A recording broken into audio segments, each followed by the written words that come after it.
Hi friends, welcome back to my channel. ఈరోజు మీకు ఈ సీరియల్లో ఏం జరిగిందో తెలుసుకోవాలి అనుకుంటున్నారా? అయితే వెంటనే మనం సీరియల్లోకి వెళ్ళిపోదాం. ఇక పద్మావతి అయితే అద్దం ముందు ముస్తాబవుతూ కనిపిస్తుంది. పద్మావతిని చూసి విక్రమాదిత్య గుమ్మం దగ్గరే ఆగిపోతాడు. ఏంటి ఈ రాక్షసి పొద్దున్నే ముస్తాబవుతుంది, ఎక్కడికో వెళ్తున్నట్టుంది అని చెప్పి ఇక విక్కీ అలానే పద్మావతి వైపు చూస్తాడు. పద్మావతి విక్కీని చూసి, ఏంటి సారు అట్టా చూస్తుండారు, నన్ను చూస్తుంటే ముద్దొస్తున్నాను కదూ అని చెప్పి ఇక పద్మావతి విక్కీతో చాలా ప్రేమగా మాట్లాడుతుంది. కానీ విక్కీ అంత సీన్ ఏమీ లేదు. పొద్దున్నే ఎక్కడికి బయలుదేరారో అని చెప్పి ఇక విక్కీ పద్మావతిని అడుగుతాడు. దానికి పద్మావతి, సారు ఈరోజు చాలా మంచి రోజు, ఈరోజు గుడికి వెళ్తే మనం ఏమనుకున్నా జరిగిపోతుంది అని చెప్పి ఇక పద్మావతి అంటుంటే దానికి విక్రమాదిత్య, సరే వెళ్ళు, వెళ్ళి నువ్వు అనుకున్న కోరికలన్నీ నెరవేర్చుకుని తిరిగిరా అని చెప్పి విక్కీ వెటకారంగా పద్మావతితో మాట్లాడతాడు. ఇక పద్మావతి అయితే, సారు నేను మాత్రమే కాదు, నాతో మీరు కూడా రావాలి అని చెప్పి పద్మావతి విక్కీని అడుగుతుంది.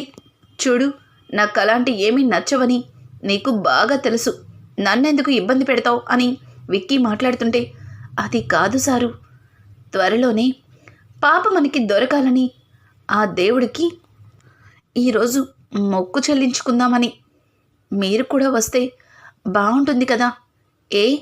మీ అమ్మగారిని మీ చేతులతో ఎత్తుకోవాలని లేదా అని చెప్పి పద్మావతి అడగడంతో ఒక్కసారిగా విక్కీ, అవును ఉంది, ఖచ్చితంగా వస్తాను అని చెప్పి ఇక పద్మావతితో విక్రమాదిత్య కూడా గుడికి బయలుదేరతాడు. ఇది ఇలా ఉండగా అను ఆర్యలిద్దరూ కూడా మాట్లాడుతూ, నువ్వు అనవసరంగా లేనిపోనివన్నీ ఆలోచించి నీ మనసు పాడు చేసుకోకు. ఇంట్లో అందరూ మనవాళ్ళే, పాపని జాగ్రత్తగా చూసుకుంటారు, నువ్వేం కంగారు పడకు, నువ్వు బాధపడుతూ నన్ను బాధ పెట్టకను. సరే మరి ఇక నేను డ్యూటీకి బయలుదేరుతాను అని చెప్పి ఇక ఆర్య వెళ్ళిపోతుంటాడు. అను, మీరు అందరూ ఒక్కటేనని ఆలోచిస్తున్నారు. ఒకప్పుడు నేను కూడా అలాగే అనుకునేదాన్ని, కాను పద్మావతి ఇలా మారిపోతుందని అస్సలు అనుకోలేదని చెప్పి అను తన మనసులో అనుకుంటుంది.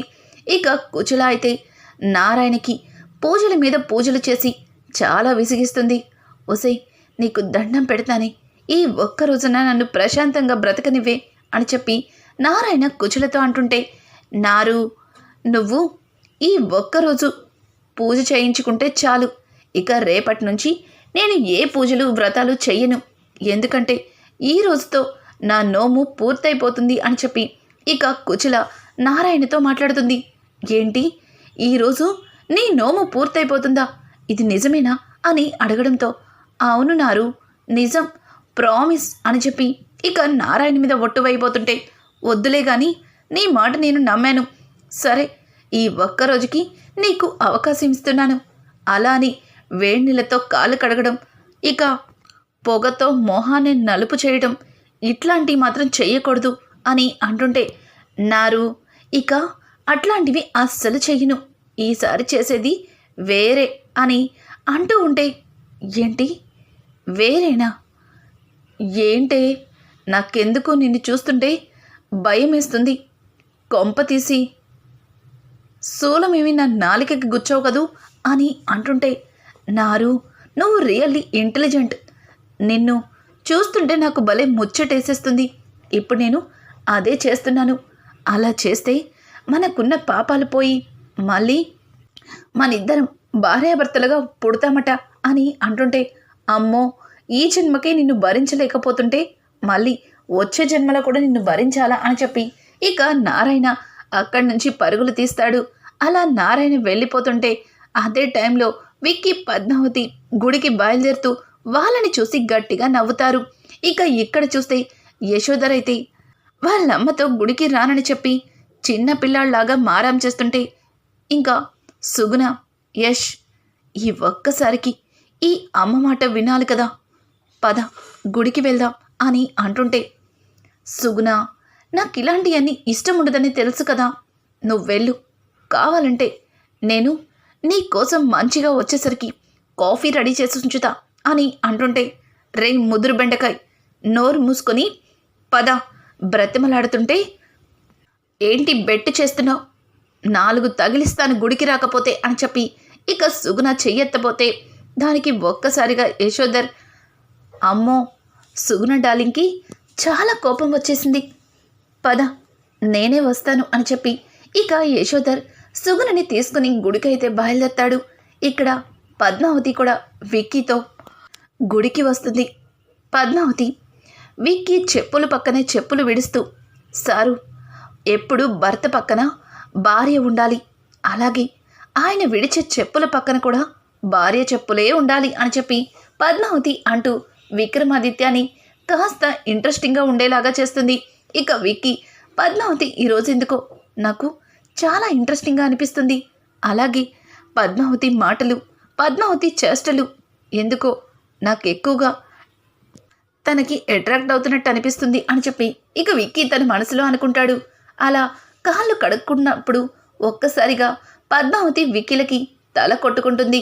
ఇక విక్కీ అయితే చూడు పద్మావతి జస్ట్ నార్మల్గా టచ్ అయింది, ఇప్పుడు నువ్వు వచ్చి కొమ్ములు వస్తాయి అదొస్తాయని చెప్పి నా తల పగల కొట్టద్దు ప్లీజ్, విసిగించకు నన్ను అని చెప్పి విక్కీ ఫాస్ట్గా ముందుకి అడుగులు వేస్తుంటే ఇక పద్మావతి విక్కీ వెనకమాలే ఒక్కొక్క అడుగుని అడుగులో అడుగు వేస్తూ విక్కీ దగ్గరికి వెళ్తుంది.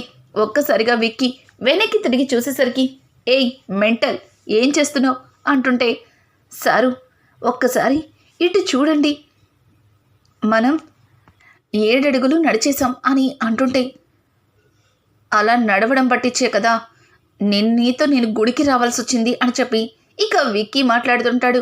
సారు మర్చిపోయి ఉండాను ఇందాక అక్కడ కాళ్ళు కడుక్కునే దగ్గర అని చెప్పి అంటూ ఉంటే, చూడు పద్మావతి నువ్వు మళ్ళీ ఆ టాపిక్ని తీసుకొచ్చావంటే అస్సలు ఊరుకోను, చూడు కొమ్ములు రావు ఏమీ రావు, అదంతా ఉత్త ట్రాష్, ఓకేనా పద అని చెప్పి ఇక విక్కీ పద్మావతితో ముందుకు వెళ్తుంటే అదే టైంలో ఒక పాప పద్మావతి పక్కనే వచ్చి నుంచుని, అక్క అక్క ఇందాక ఆ అంకుల్ మీరు తల కొట్టుకున్నారు, మళ్ళీ కొట్టకపోతే మీకు కొమ్ములు వచ్చేస్తాయి, మీరు ఇలాగే అందంగా ఉన్నారు, కొమ్ములతో అస్సలు బాగుండరు అని అంటుంటే, అవును కదా ఆ టెంపరోడికి చెప్తుంటే అర్థం కావట్లేదు, ఇప్పుడు ఆ టెంపరోడితో ఎలా కొట్టించుకోవాలో నాకు తెలియటం లేదు అని చెప్పి ఇక పద్మావతి అయితే ఆ పాప దగ్గర చెబుతూ ఫీల్ అవుతుంది. ఇక ఆ పాప అయితే అక్క నేను మీ ఇద్దరికి మళ్ళీ తల ఢీకొట్టేలా చేస్తాను అని చెప్పి పాప ఇక పద్మావతితో అంటుంది. ఇక్కడ చూస్తే యశోధర్ అలాగే ఇక వాళ్ళమ్మ గుడికైతే వస్తారు. గుడిలోకి వెళ్ళేటప్పుడు యశోధర్ని వాళ్ళమ్మ రే ముదురు బెండకాయ్ కాళ్ళు కడుక్కోవాలిరా అలా వెళ్ళిపోతున్నావేంటి అని అంటుంటే, సుగుణ ఆల్రెడీ మనం ఇంట్లో నుంచే వచ్చాం, అలా అని నడుచుకుంటూ రాలేదుగా, ఇక్కడి వరకు కారులోనే వచ్చాం కదా, ఇప్పుడు ఇవన్నీ ఎందుకు అని అంటుంటే, రేయ్ ఫార్మాలిటీకైనా కడుక్కోవాలి కదా, కాళ్ళు కడుక్కో, అసలు నిన్ను ఎట్లా భరిస్తుందో నీ పెళ్ళం నాకు అస్సలు అర్థం కావట్లేదు, నా దగ్గరకు వచ్చి ఏంటి మీ కొడుకుని ఇలా పెంచారు అని నాతో గొడవ పడితే మాత్రం రేయ్ నేను అస్సలు ఊరుకోను అని చెప్పి ఇక సుగుణ అయితే యశోధర్తో అంటుంటే, యశోధర్ నవ్వుతూ సుగుణ అట్లాంటి ప్రాబ్లమ్స్ ఏమీ నీకు రానివ్వను, ఓకేనా, నువ్వేం చెప్తే అదే చేస్తాను అని చెప్పి ఇక కాళ్ళు కడుక్కొని కరెక్ట్గా విక్రమాదిత్య పద్మావతి అడుగులో అడుగు ఎక్కడైతే పడిందో అదే ప్లేస్లో ఇక యశోధర్ అడుగు కూడా పడుతుంది. 3వ అడుగు 7 అడుగులు పద్మావతి విక్కీ అలాగే యశోధర్ ఒకే ప్లేస్లో నడవడం అనేది కాస్త అక్కడ ఆశ్చర్యాన్ని కలిగిస్తుంది. ఇక దర్శనాలు పూర్తయిన తర్వాత యశోధర్ అలాగే వాళ్ళ అమ్మ ఒక ప్లేస్లో కూర్చుంటారు. అలాగే పద్మావతి విక్కీలు కూడా ఒక దగ్గర కూర్చుంటారు. ఇక పద్మావతి సారు మీకు ప్రసాదం పెడతా నాగండి అని చెప్పి తను తీసుకొచ్చిన కొబ్బరికాయని కొట్టడంతో చిన్న ముక్క ఎగిరి ఇక యశోధర్ వాళ్ళు కూర్చున్న ప్లేస్లో పడుతుంది. అది చూసి యశోధర్ వాళ్ళ అమ్మ పాపం ఎవరో దీన్ని ఇక్కడ పడేశారు అని చెప్పి అది తీయబోతుంటే ఇందాక పద్మావతి వాళ్ళతో మాట్లాడిన పాప గుర్తుంది కదండి, ఆ పాప వచ్చి ఆంటీ అది నాదే అని చెప్పి అది తీసుకొని ఇక పద్మావతికి ఇవ్వబోతుంది. పద్మావతి ఏది ఇలా ఇవ్వు అని చెప్పి చేత్తో అందుకుంటుంటే అంకుల్ మీరు తీసుకోరా అని చెప్పి పద్మావతికి కాకుండా విక్కీకి ఇస్తుంటుంది. అలా ఇస్తూ ఇస్తూ కావాలని కింద పడేస్తుంది. ఒక పద్మావతి వైపు చూసి కన్ను కొడుతుంది. అప్పుడే ఇద్దరు ఒకరి తలని ఒకరు కొట్టుకుంటారు. అమ్మయ్యా, ఎలా అయితేనేమి మీ ఇద్దరితోని తల ఢీ కొట్టించాను అని అంటుంటే, ఏయ్ మెంటల్, ఇదంతా నీ పనేనా? నువ్వు పిల్లల్ని కూడా చెడగొట్టేస్తున్నావా అని చెప్పి విక్కీ అంటుంటే, ఇక పద్మావతి అయితే అమ్మో ఈ టెంపరుడికి కోపం వచ్చుండాది అని చెప్పి పోనీలే, మీకు కొమ్ములుంటే బాగోదు కదా సారు, అందుకే అని చెప్పి మళ్ళీ అమాయకంగా ఇక విక్కీకి సమాధానం చెప్తుంది. తర్వాత ఇంకా సుగుణ అయితే యశోధర్తో, రే యశోధర్, కనీసం గుడిలో అన్నా నువ్వు ప్రేమించిన అమ్మాయిని చూపించచ్చు కదరా అని అడగడంతో దానికి యశోధర్ ఇక తన మొబైల్లో ఉన్న పద్మావతి ఫోటోని సుగుణకి చూపిస్తాడు. అదే టైంలో పద్మావతి విక్కీ కూడా ఇక గుడి నుంచి ఇంటికి బయలుదేరుతూ సుగుణ యశోధర్ ఉన్నవైపు వస్తూ ఉంటారు. ఇక సుగుణ పద్మావతిని చూసి ఒక్కసారిగా అలాగే స్టాట్యూలా ఉండిపోతుంది. ఇక యశోధర్, సుగుణ సుగుణ ఏమైంది? ఏంటి పద్మావతిని చూసి అలానే ఉండిపోయావు? నీకు పద్మావతి నచ్చలేదా? చెప్పు సుగుణ, నువ్వే కదా చాలాసార్లు పద్మావతి లాంటి కోడలు కావాలి, అచ్చం అన్ని గుణాలు తనలానే ఉండాలని చెప్పావు. ఇప్పుడు తన ఫోటోనే చూపిస్తే ఒక్క మాట కూడా మాట్లాడటం లేదు. చెప్పు సుగుణ, నాకెందుకో కంగారుగా ఉంది అని చెప్పి ఇక యశోధర్ సుగుణని పిలుస్తాడు. ఒక్కసారిగా సుగుణ ఉలిక్కి పడి, రే యశోధర్, ఇదంతా నిజంగా నిజమేనా? నువ్వు నువ్వు పద్మావతిని ప్రేమిస్తున్నావా?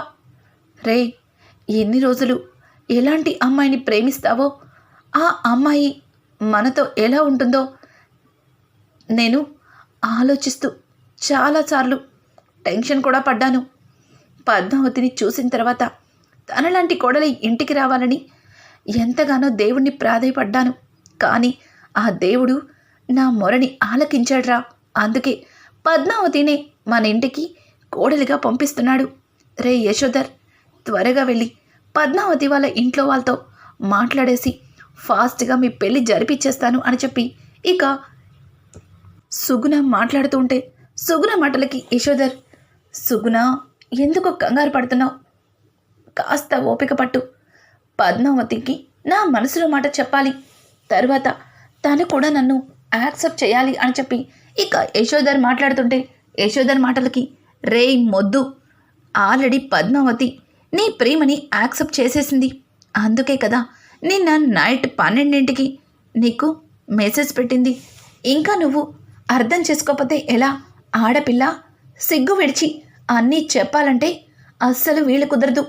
నువ్వే అర్థం చేసుకోవాలి అని చెప్పి ఇక సుగుణ యశోధర్తో చెప్తుంది. ఇక పద్మావతి విక్కీ ఇద్దరు కూడా నడుచుకుంటూ వస్తుండగా ఇంతలో పద్మావతి యశోధర్ని చూసి కంగారు పడుతూ, సరు సరు బాస్ బాస్ అని చెప్పి పద్మావతి అంటుంటే విక్కీ కూడా తలెత్తి ఇక యశోధర్ని చూస్తాడు. ఇదేంటి, వీడు కూడా ఇక్కడికి వచ్చాడు?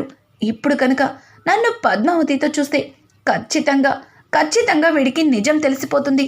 ఆ తర్వాత ఉద్యోగం గోవిందా గోవిందా అవుతుంది అని చెప్పి ఇక విక్కీ అయితే పద్మావతితో దొంగచాటుగా యశోధర్కి కనిపించకుండా బయటికైతే వచ్చేస్తాడు. అనుకోకుండా అక్కడికి మురళి కూడా వస్తాడు. పద్మావతి అలాగే విక్రమాదిత్య ఇద్దరు కూడా దొంగచాటుగా గుడిలో నుంచి ఎవరినో తప్పించుకుని వస్తున్నట్టుగా రావడం చూసి ఒక్కసారిగా మురళి షాక్ అవుతాడు. ఇదేంటి, వీళ్ళిద్దరూ ఇలా వస్తున్నారు?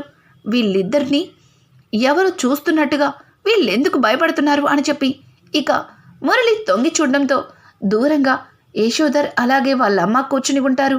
వాళ్ళు తప్ప అక్కడ ఎవ్వరూ కనిపించరు. అలాగే అసలు ట్విస్ట్ ఏంటంటే యశోధర్ ఎవరో కాదు, మురళికి తెలిసినవాడు. పైగా మురళికి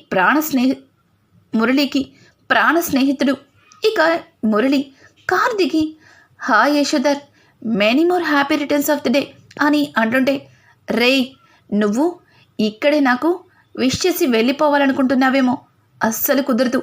ఈవినింగ్ పార్టీ దగ్గరికి రాకపోతే ఊరుకోను అని చెప్పి ఇక యశోధర్ మురళితో అంటుంటాడు. పక్కనే ఉన్న సుగుణ కూడా, అవును మురళీకృష్ణ, నిన్ను చూసి చాలా రోజులైంది. పెళ్ళైన తర్వాత అసలు మా ఇంటికి రావడమే మానేసావు. ఇదిగో నీకు గుడ్ న్యూస్, ఈ ముదురు బెండకాయకి ఈ మధ్యనే ఒక అమ్మాయి నచ్చింది.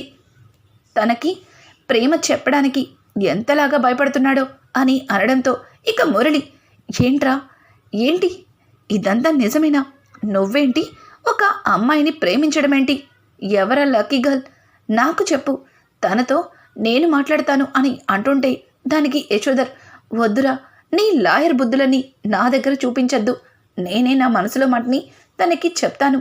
ఈవినింగ్ పార్టీకి తప్పకుండా రావాలి, ముఖ్యంగా నీ వైఫ్తో రావాలి, గుర్తుపెట్టుకో అని చెప్పి ఇక యశోధర్ మురళితో చెప్పడంతో మురళి ఓకే అన్నట్టుగా అక్కడి నుంచి వెళ్ళిపోతాడు.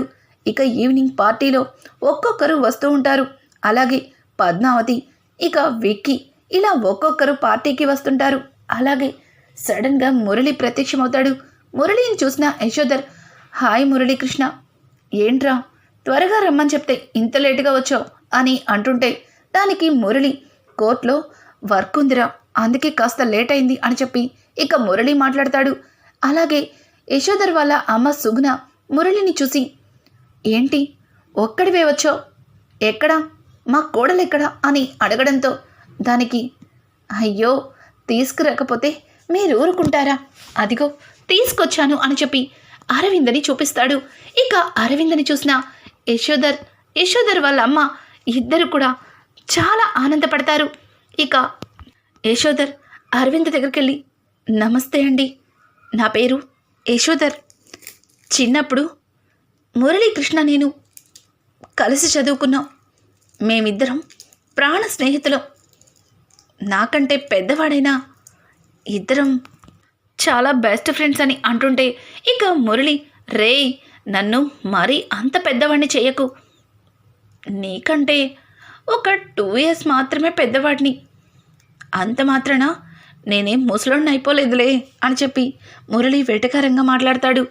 ఇక అరవింద అయితే తనకి ఇష్టం లేకపోయినా పైకి నవ్వుతూ వాళ్ళతో మాట్లాడుతుంది.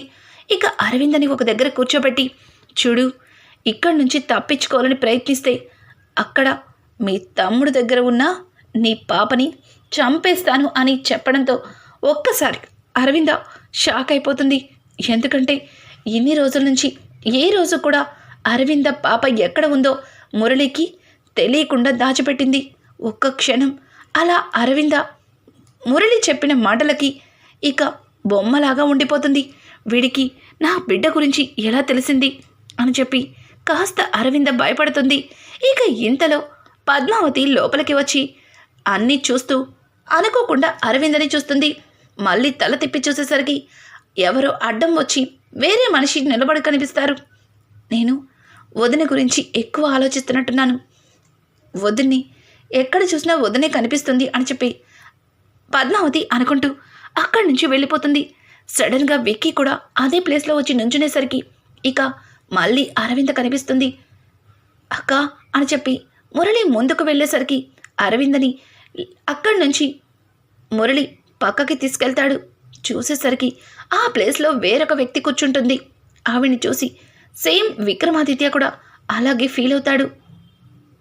అక్క గురించి మరి ఎక్కువ ఆలోచిస్తున్నాను, అక్కని బాగా మిస్ అవుతున్నాను, ఎవరిని చూసినా అక్కలాగే అనిపిస్తుంది అని చెప్పి ఇక విక్కీ తన మనసులో అనుకుంటూ ఇక వర్క్ అక్కడ బర్త్డే పార్టీని చూసుకుంటూ ఉంటాడు. ఇంతలో గాయత్రి వచ్చి కాస్త మురళితో ఎంటర్టైన్మెంట్ చేస్తుంది.